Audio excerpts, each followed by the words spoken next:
Welcome. My name is Colleen Duras. I'm a member of Altrusa International of Ocala, Florida, and I presently serve as the International Parliamentarian. I'm here today to provide you with practical pointers in parliamentary procedure. This is designed for club members, for presidents, for district board people, governors, international board. It's designed for everybody to give you some pointers and practical matters in parliamentary procedure. So let's get started.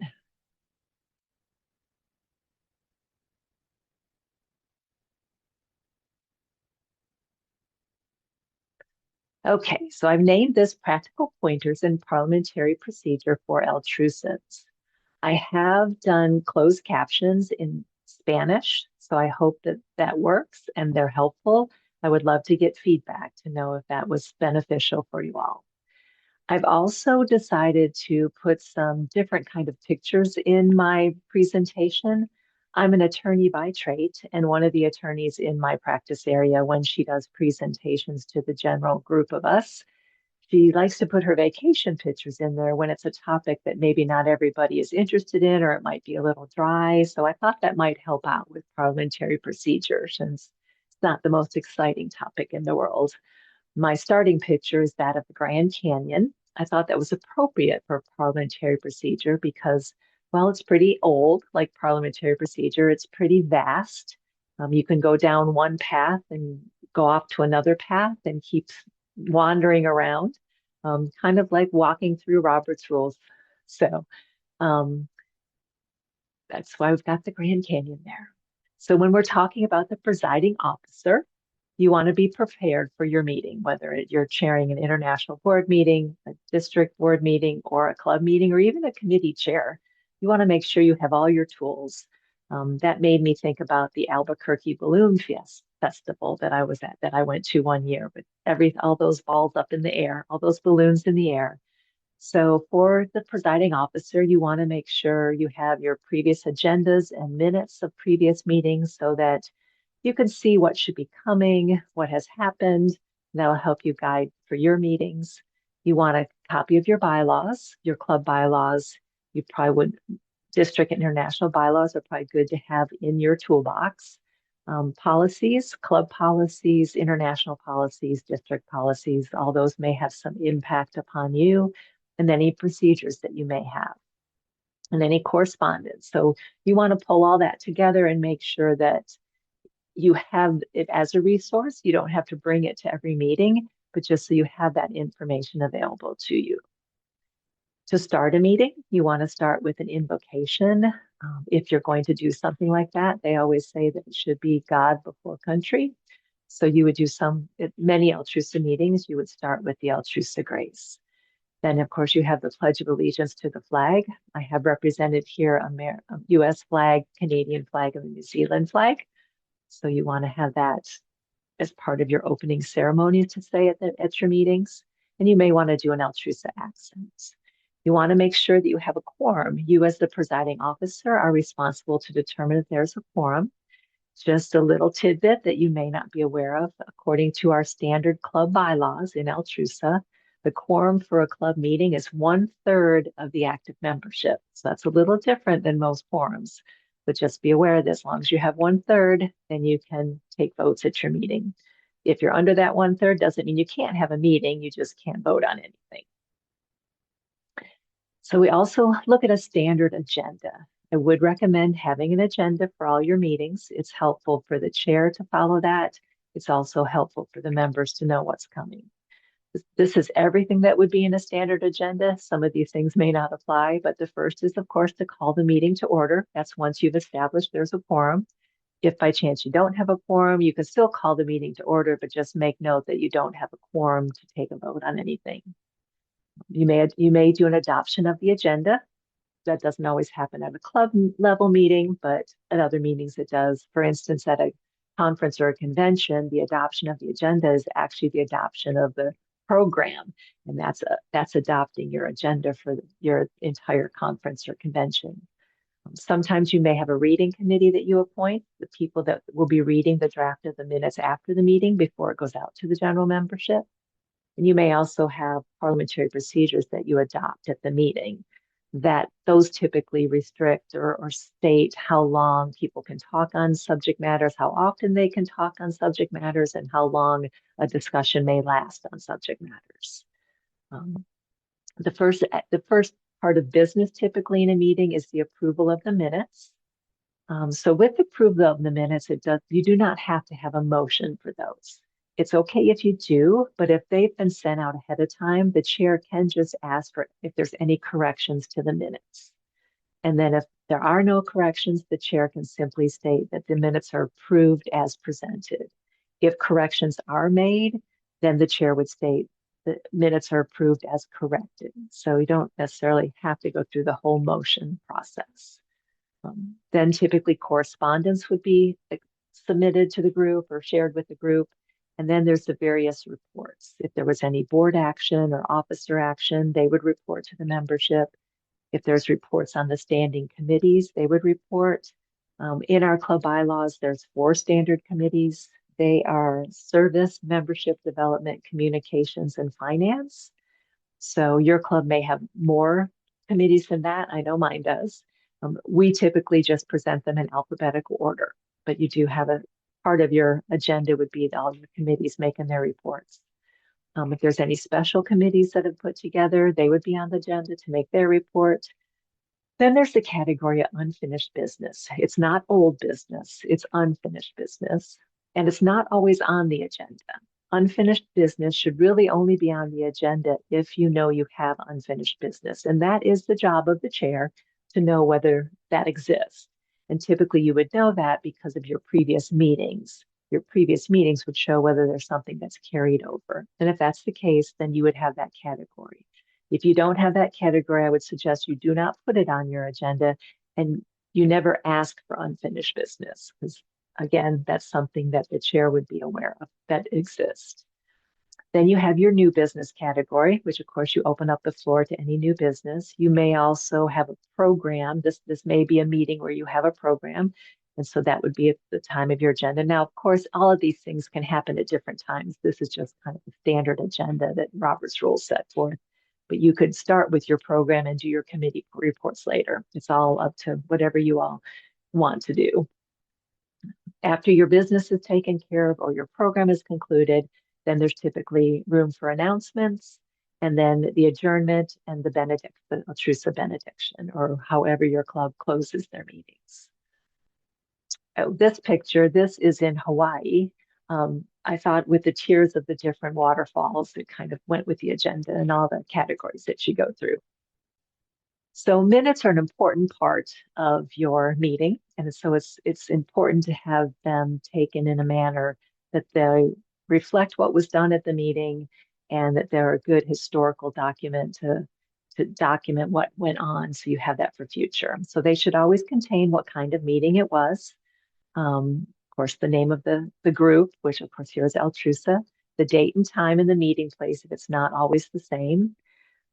Whether there were minutes, how the minutes were handled from the previous meeting, if they were approved or corrected. And then the body of the minutes should contain a paragraph for each subject matter. So for instance, if you have your committee reports, they would be in there on how they reported. If there are any motions, there would be the words, the main wording of the motion, which is why we usually encourage people to do motions in writing. I know it doesn't always happen.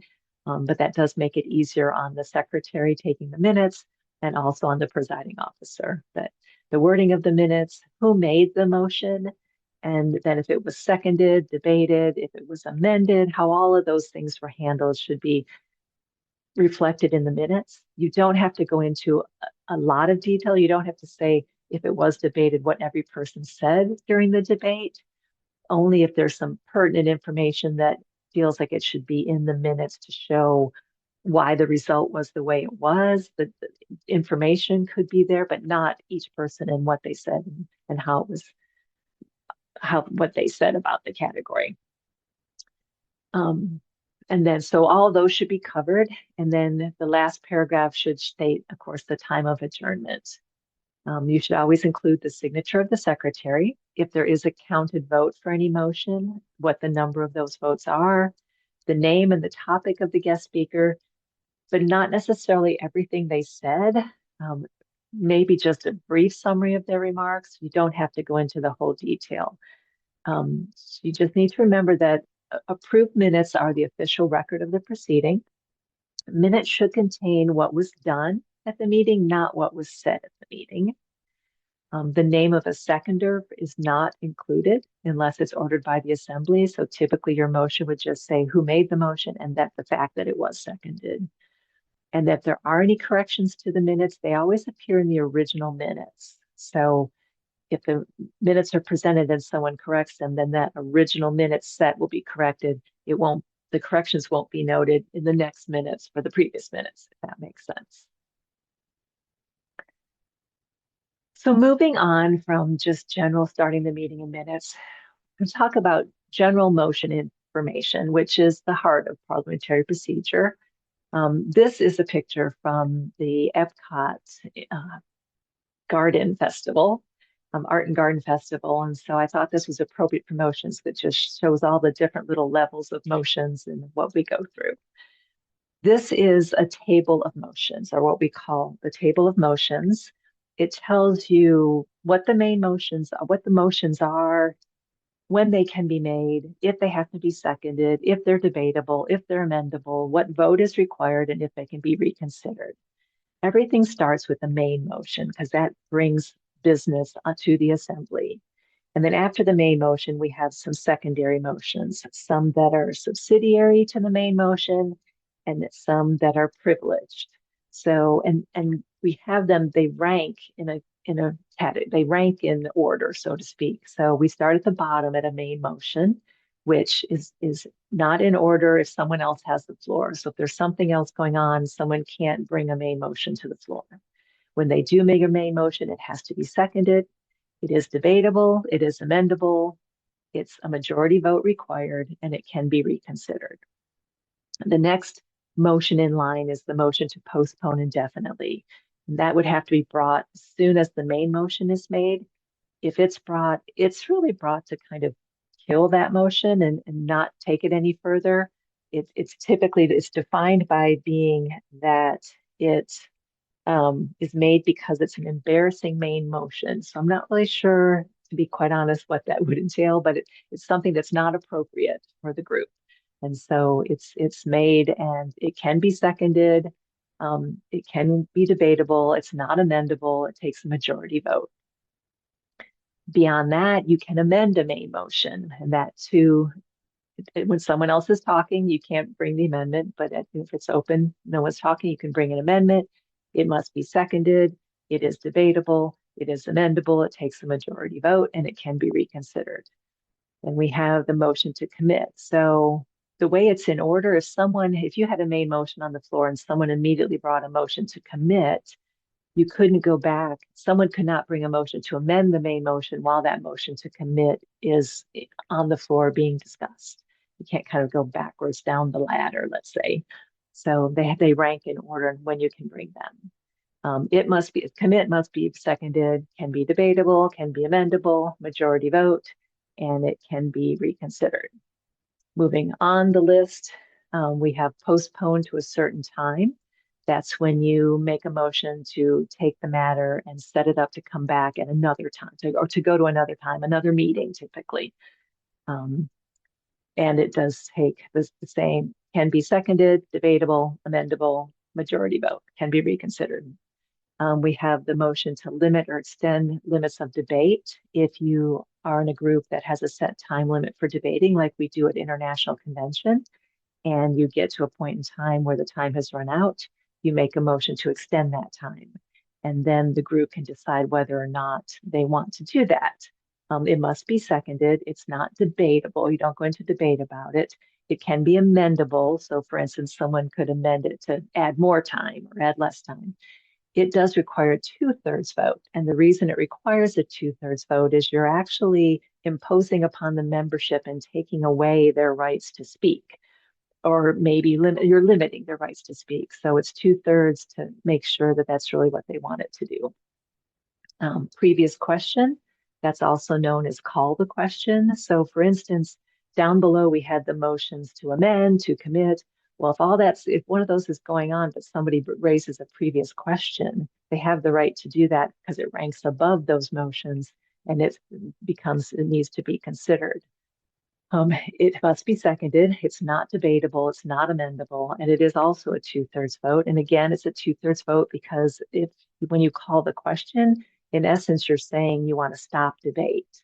And so that's, again, taking away the rights of the membership to speak anymore. So that's why it requires the 2/3 vote. And then you have lay on the table. Sometimes people confuse that with postpone to a certain time. Lay on the table is just used on like an emergency basis. You've got to set something aside to bring it back later. It's not quite the same as postpone to a time certain. All of those motions are considered the subsidiary motions that they kind of work with and complement the main motion. Then you have the privilege motions, and that's with calls for orders of the day, raise the question of privilege, recess, adjourn, fix the time to which to adjourn. And those are really there they don't really relate to the pending issues, but they relate to what's going on in the sense that call for orders of the day is when, let's say you're at convention or conference and you have an agenda and the group has gotten off the agenda and they're going down a different path. You can ask the chair to bring them back into the category where they're supposed to be on the agenda. So that's why you see that the chair makes the decision. It's not voted on by the membership. To raise the question of privilege, that's usually, let's say it's too cold in the room, it's too hot in the room, you can't hear, or you think that something confidential is coming forward that certain people shouldn't be hearing it in the room. You bring it to the attention of the chair, and again, the chair makes that decision. And then we all know what recess is and adjournment is, and those things happen to close out the meeting. So just a little chart. This is how the motions work, so to speak. If you want to have your own copy of the chart, there is a resource on the international website. It's called Point of Order. It's general parliamentary procedure information for all Altruisans. You can find it by going into the members only section of the website and going under the leadership tab, and you'll find it there, Point of Order. It has general information on parliamentary procedure, and it does include this motions table if you ever want to just have that as a resource. So moving on, how to handle a motion. No special reason for this picture. This is just the lighthouse off Mackinac Island in Michigan. So the general procedure for handling a motion: someone makes the motion and it is seconded. The chair restates the motion and they say it's moved and seconded that we do whatever. And then the chair starts the debate process so that people can come forward and give their yays and nays for it, their pros and cons. And you want to take the pros and cons. If the chair finds that one side is dominant and there is no opposite side, everybody's pro or everybody's con, then the chair could ask to put the motion to a vote. But whenever they do ask for that motion to a vote, after the vote is taken, they then announce the results. That's kind of the process of doing a motion. So what are some points to be aware of? When a motion is requiring a second, is not seconded promptly, the chair should say, is there a second to the motion? The chair shouldn't ask somebody to second it or do I hear a second? Excuse me.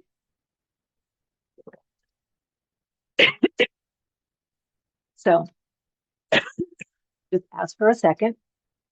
And if they don't hear a second, then the chair would say, there being no second to the motion, it is not before the assembly. And it would not move forward. Excuse me. Never say to a member when a motion is offered that you are out of order. The chair would rule that the motion is not in order and they would state why. So back to my example of, let's say there was a motion to commit on the floor and somebody did a motion to amend to the main motion. At that time, the chair would say that motion is out of order because we're considering the motion to commit. So don't say a person is out of order. When you're calling the vote, never say those in favor say aye, those opposed, same sign. No is not a sign. Please don't say nay. But how it should be phrased is that those in favor say aye, Those opposed say no. Always take the negative vote on all motions requiring a vote, even if the chair knows the motion has been adopted. People can change their mind at the last minute and they could do a no vote if they wish. And when there's a 2/3 vote required for the adoption of the motion, always take a rising vote so they can be clearly counted. If it's close when the rising vote, you will want to call for a count in the sense that, like at a convention or a conference, your expediters would take account of the vote of those standing. So other useful motions that we saw on that list. I'm going to go through these kind of with a sample of a motion so we can see some example. So the motion is, so this is at a club meeting. I move that we host a read-in at Madison Elementary School. So that motion's been made and somebody wants to make an amendment to it. So an amendment means they want to insert something to it, add something to it, strike out something, or a combination of the above.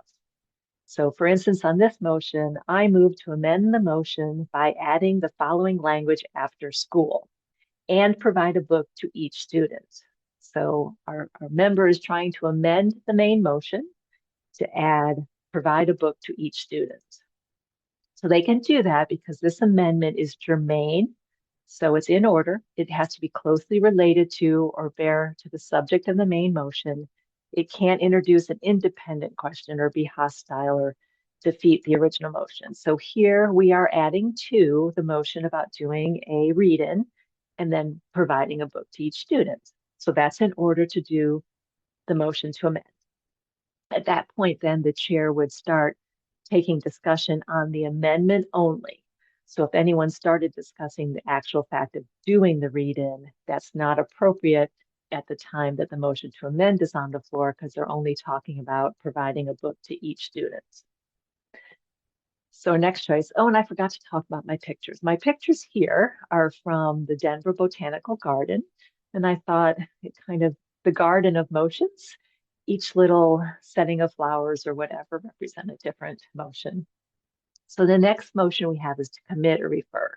So let's say we've made this main motion. We now have a motion pending to amend it, but somebody wants to make a motion to commit. So that can be done because in that order of ranking of the motions, commit is above amend. So then the next motion that's made is I move that we refer this matter to the service committee to determine the scope and cost of the event and report back at our next meeting. So at that point, someone has come forward because they think the question requires further investigation or study. They want to send it to a smaller group that may investigate it and put the position better to consider. And so this motion, typically when you make a motion to commit, you want it to specifically state what's being considered, the number of people that are going to consider it, or what committee is going to consider it, how you're going to select that committee, and then what that committee is going to do with it and when they bring it back. So that's why this motion stated that they want to refer this matter to the service committee. They want them to determine the scope and cost of the event and report back at our next meeting. So they have put all that together for everyone to vote on to see. So if this motion passes, then it moves it to the committee and it takes it off the books and it takes it off the discussion. You wouldn't go back and discuss the amendment and you wouldn't be discussing whether to do the read-in because it's going to committee and it's going to come back. If they decide, no, we don't want to send it to committee, then your discussion goes back to the motion to amend. So some other motions to consider. Let's put these all up at once. We have postpone definitely, limits on debate, previous question, or lay on the table.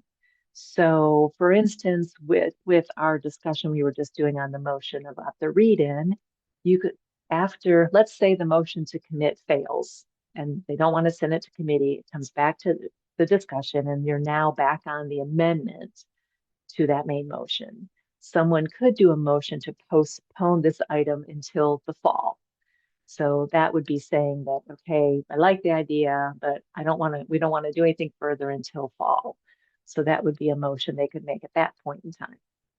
And let's say that motion fails. And so what the postpone definitely basically is saying is, we're not going to do it now, but I'm going to set the time when we're going to discuss it or when we're going to address it again.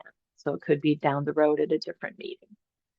So that one failed. So we're back to discussing the amendment on the motion about the read-in. And so discussion goes back and forth, and someone stands up and says, I call the question. So basically, they're calling for the previous question. Many times when this happens in a meeting, the presiding officer will immediately go to the main question that's under discussion and take a vote on it. What has to happen is that there has to be a vote on the call the question. And sometimes the chair has to be real clear what's going on because people don't always quite understand. But a vote to call the question means if you vote yes, you're saying we want to stop debate and then vote on the question, the main question. So, and if you say no, then you're saying we don't want to stop debate. We want to keep debating. This is where the 2/3 vote comes in because you're taking away that right of the members to vote.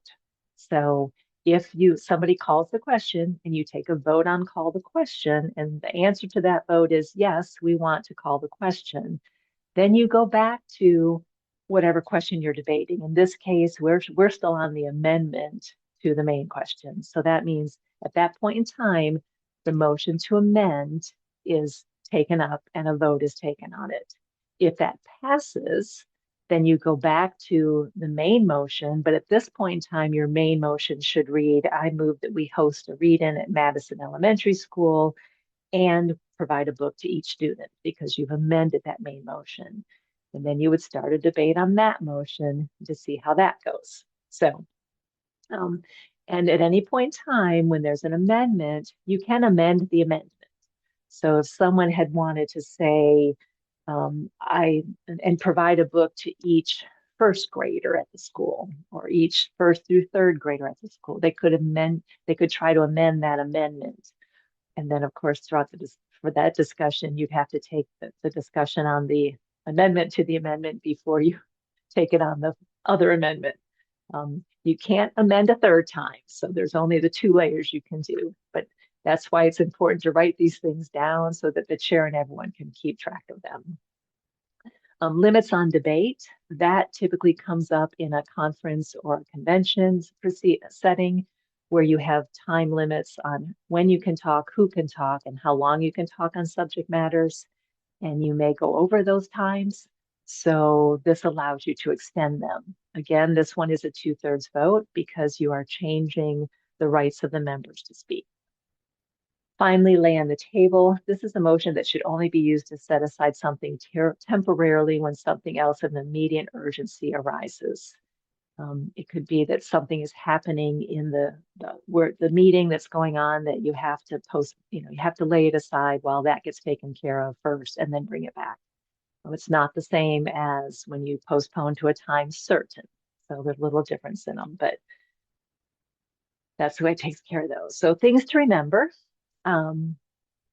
There needs to be a second to the motion before anyone is allowed to speak in debate.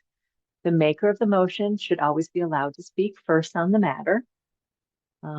Never, the one, let me go back a little. The one exception to the second to a motion is when a motion comes from a committee.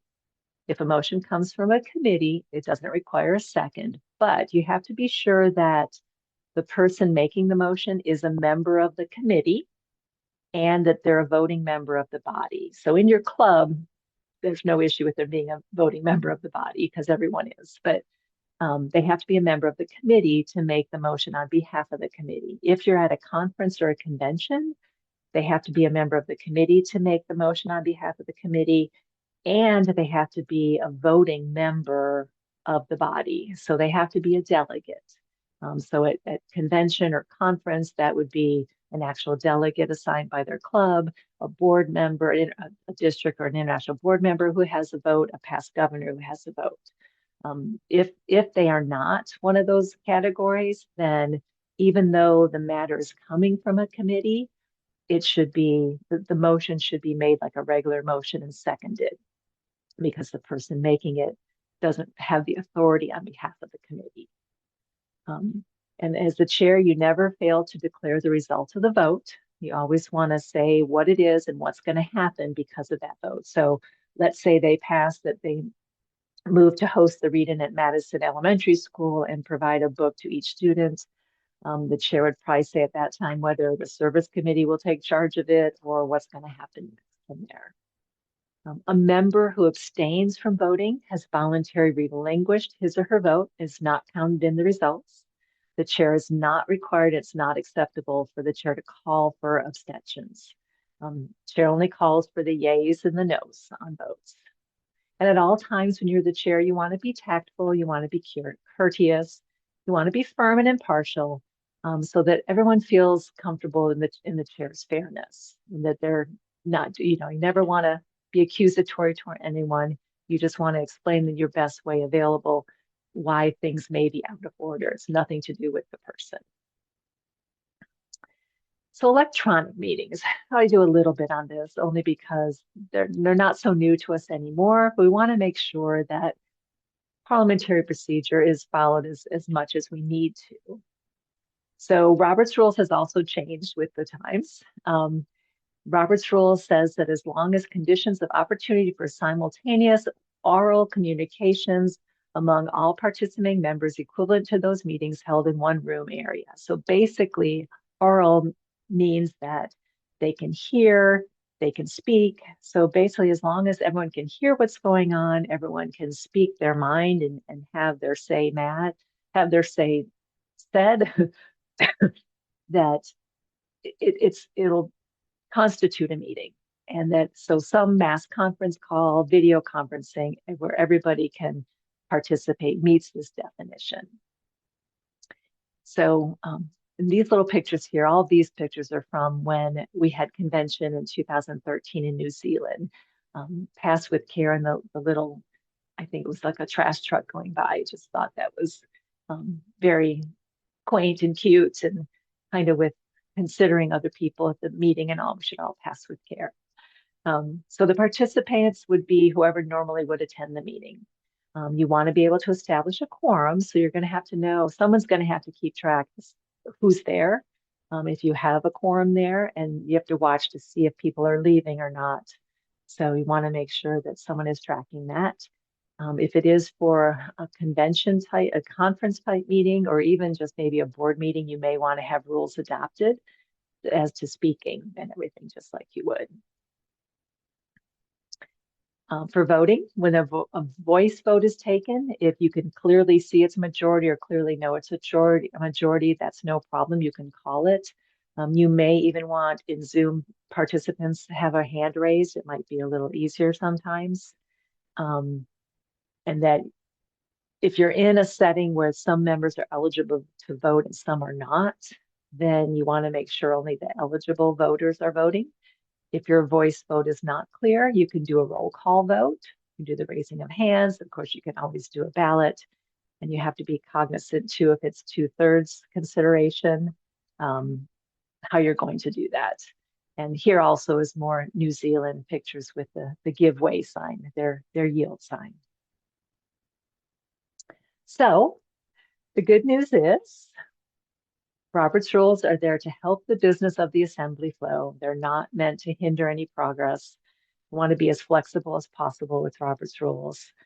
For my picture, I selected one of my favorite things to do, and that's to watch the sunrise over the Atlantic with all the little birdie friends. And now I feel that I have shared this with you, and just like those birds that flew away after I take the picture, now you can take this information and use it as you see fit, because you know a little more than others now. I hope that it's been helpful. I hope that you've learned a little something. And if there's any questions that you have or you need further information, please feel free to reach out to me. You can reach me at parliamentarian@altrusa.org. That's PARLIAMENTARIAN@altrusa.org. Again, my name's Colleen Duras. I hope I'll be seeing you in Columbus in convention at 2027. If there's other information you would like to have shared with you, if you'd like a live a live presentation, or if you have any questions of me, I'd be happy to answer them at any time. I hope this has been beneficial, and I wish you all the best and keep serving on like good Altruisans do. Thank you.